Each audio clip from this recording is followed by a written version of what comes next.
Hey friends and neighbors, this is Robert here at Daybird Aviaries. Look what we're doing. Today we are cutting wire. We're cutting this roll of wire. It came in a 100-foot roll. We're cutting 8 10-foot lengths off of it. So we're going to build some cages for some very special birds that are coming this weekend.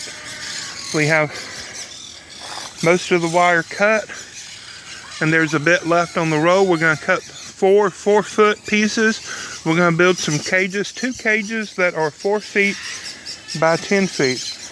We're going to have to trim off all these bits and pieces. Yes, I have my water bottle with me, always. Let me pause this and we'll come back in just a little bit. Mommy, look. Look at that beautiful chicken. Look at her. That's a girl, Rosalina. We have a baby, but Rosalina didn't born it.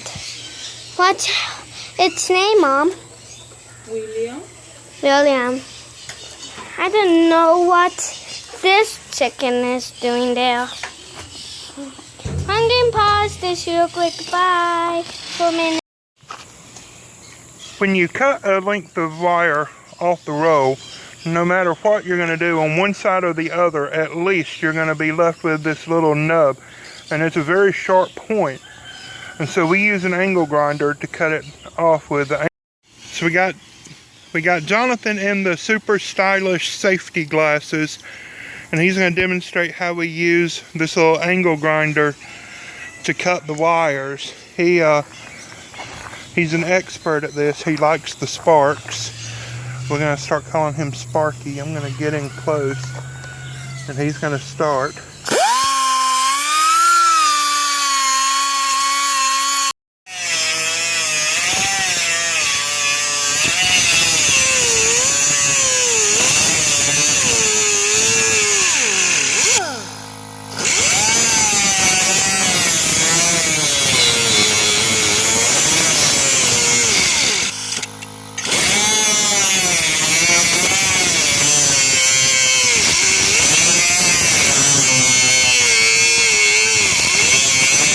We have, hold that up here. This is a little air powered. It came as part of the kit when we bought our air compressor nail gun. It came with several other things. We got this from Harbor Freight. If you're going to go out and buy one, I would recommend buying an electric one. I think that would just work a lot better. As you can see, that leaves a very flush, smooth edge. We won't get hurt with it. The birds won't get hurt with it.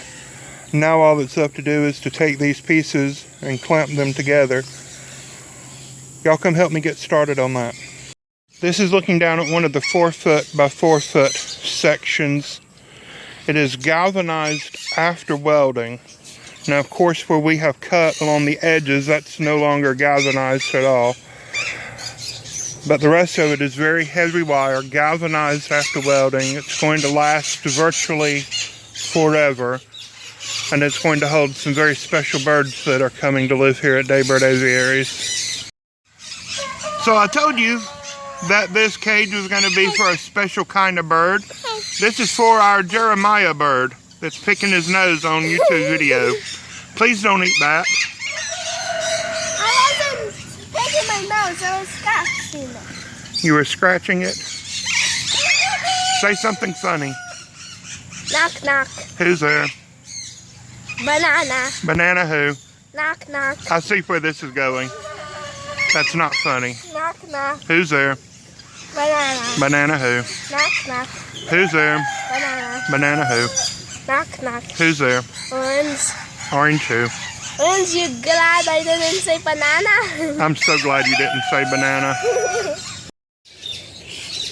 As you unroll and cut the wire, and even as you put the cage together, it's going to retain the curve of the roll of the wire. And what I have found is that it is easiest to have the curvature of the wire facing towards the outside of the cage, so that at the corners, that didn't work out the way I planned, by the way. I wanted to open that up a little bit.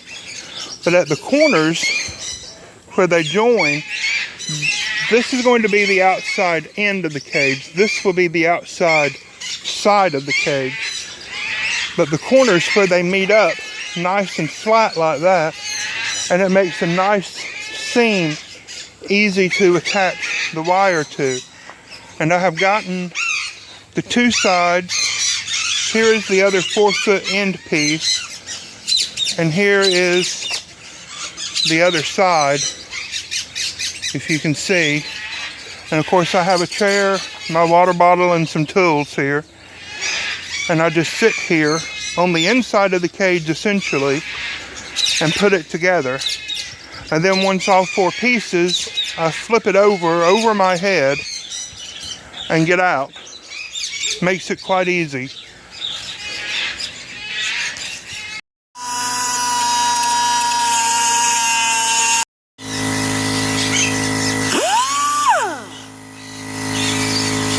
I got a helper. Hey, y'all. She did all that. So we got this attached. We're going to flip it over. This is actually going to become the bottom. So we're going to flip it over now, and then we're going to put perches in before we put the top on. Good morning, friends. It is a beautiful day here at Daybird Aviaries. We are out early. The birds are excited. I'm excited. We're going to get these cages finished up because our new birds are arriving today.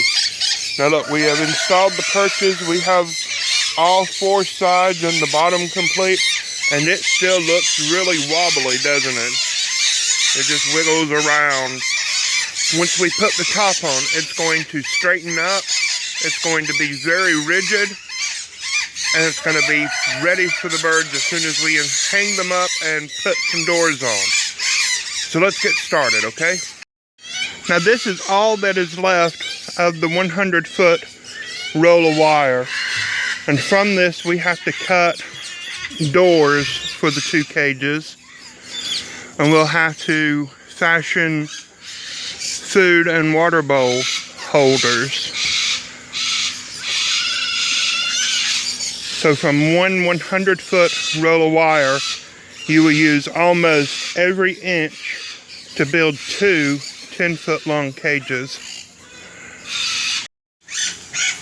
You can see that we just simply have drilled holes in the metal upright of the building, and we have put S-hooks into those holes.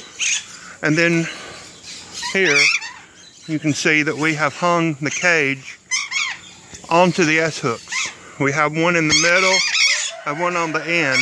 There are 2 S-hooks here because there will be another cage along here. There's some loudmouth Patagonian conures. To join the wire together, we just simply use these J-clips and J-clip pliers, and they just join around the 2 pieces of wire. And it's just as simple as that. Now, if you have already seen the post that I have put on the Daybird Aviaries Facebook page, I have linked to an Amazon affiliate link to a much better set of pliers that I have already ordered. These, I'm not sure if you can see, have given me blisters already. And so I am greatly looking forward to having a better set of pliers to use. Now I know what you're thinking. You're saying, Robert, we don't have parrots like you do.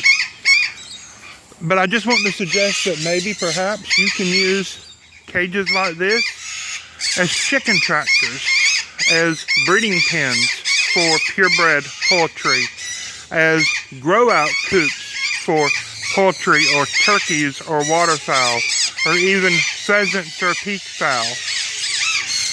Yes, I know my birds are loud. That's just part of being here at Daybird Aviaries.